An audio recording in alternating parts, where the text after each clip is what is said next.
శ్రీమాత్రే నమః శ్రీ గురుభ్యో నమః ఎంకేటీవీ ప్రేక్షకులందరికీ కూడా నమస్కారం. అందరికీ కూడా పరాభవనామ సంవత్సర ఉగాది శుభాకాంక్షలు. ఇప్పుడు ద్వాదశ రాశుల వారందరికీ కూడా ఈ యొక్క ఉగాది నూతన సంవత్సరంలో ఎలా ఉండబోతుంది అనేటువంటి విషయాన్ని తెలుసుకుందాం. వృశ్చిక రాశి వారికి సంబంధించి ఆదాయం 11, వ్యయం 5, రాజపూజ్యం 2, అవమానం 6.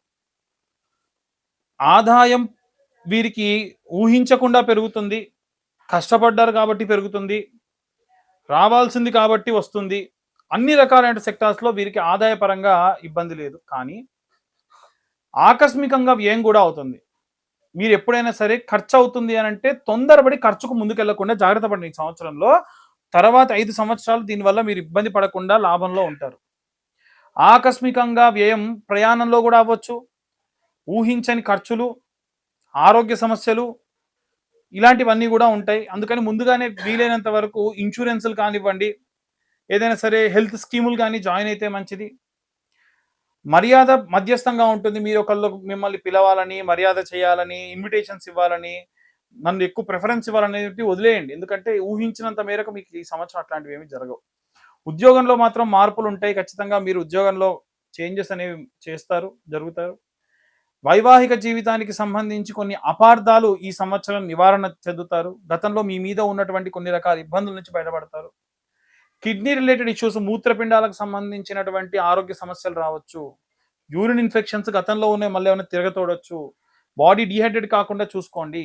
విద్యార్థులకు సంబంధించిన విషయానికి వస్తే రీసెర్చ్ అండ్ డెవలప్మెంట్ విషయాల్లో వీరికి విజయం సాధించే అవకాశం ఉంది. గృహిణులు మానసికమైన ప్రశాంతత అవసరం. మెడిటేషన్లు లేకుంటే యోగాలు చేయండి, చాలా మంచిది.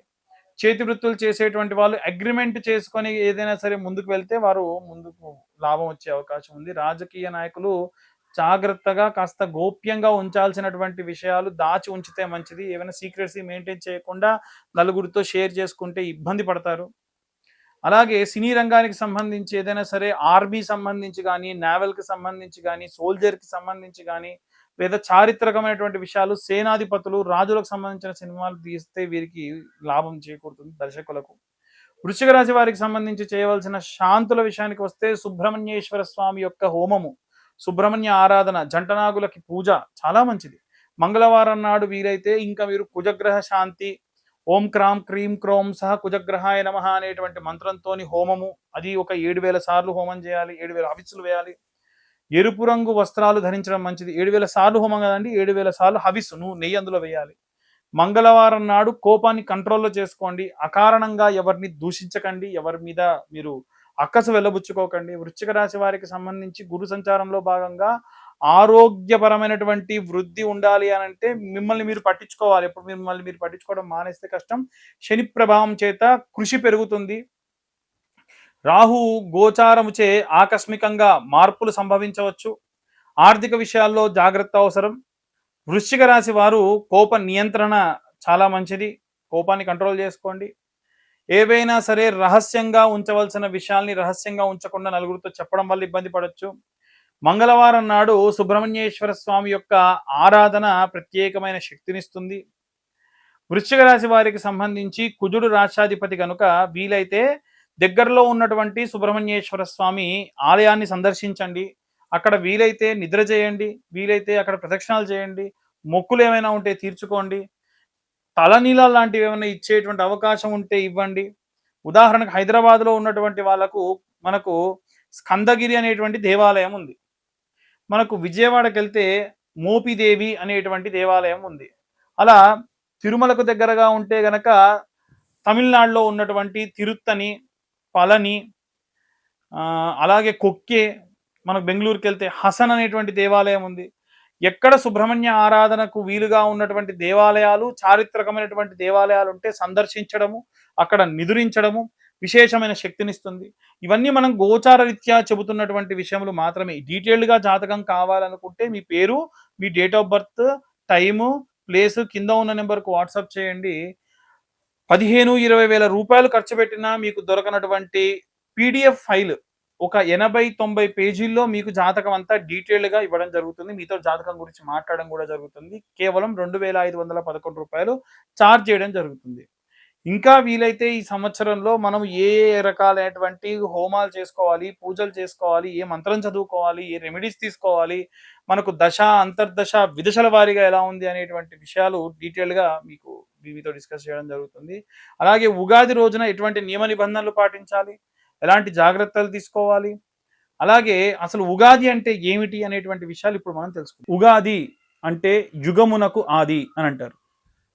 పూర్వము సోమకుడు అనేటువంటి రాక్షసుడు వేదాలన్నింటినీ కూడా తస్కరించి సముద్ర గర్భంలోకి చేరినప్పుడు మత్స్యావతార రూపంలో స్వామివారు ఆ సోమకుడిని సంహరించి ఆ వేదాలన్నీ తీసుకొచ్చి బ్రహ్మదేవుడికి ఇచ్చినటువంటి రోజు ఈ ఉగాది అనేటువంటి రోజు. అందుకనే బ్రహ్మ అప్పుడు మన యొక్క సృష్టిని సృష్టించేప్పుడు సారస్వత మన్వంతరము, అలాగే అంటే సరస్వతీదేవి యొక్క సహాయంతోని స్వామివారు ఈ యొక్క భూమండలం అంతటినీ కూడా సృష్టించారు అనేటువంటిది అందులో చెప్పడం జరుగుతుంది. అలాగే అలా సృష్టించి శాలివాహనుడు అనేటువంటి రాజుకి పట్టాభిషేకం చేసి అలా పరిపాలన సాగించమని చెప్పారు. అందుకే శాలివాహన శకే అని కూడా మనం చదువుతూ ఉంటాం సంకల్పాలలో. అలా విశేషంగా ఈ యుగమునకు ఆదిగా మొదలైనటువంటి రోజు కాబట్టి ఉగాది అని పిలుస్తారు. మరి ఉగాది రోజున ఏం చేయాలి అని అంటే, మనందరం పుట్టింది ఆ రోజే కదా, సృష్టి మొదలైంది ఆ రోజు. మనందరికీ సంబంధించి పంచభూతాలు, భూమండలము, వృక్షాలు, పశుపక్షాదులు, ఆఖరికి మనము, మన యొక్క పునాది అనేటువంటి మొదలైంది ఆ రోజు కాబట్టి మనం పుట్టినరోజు ఆ రోజు. మరి మనం పుట్టినరోజు ఏం చేస్తాము?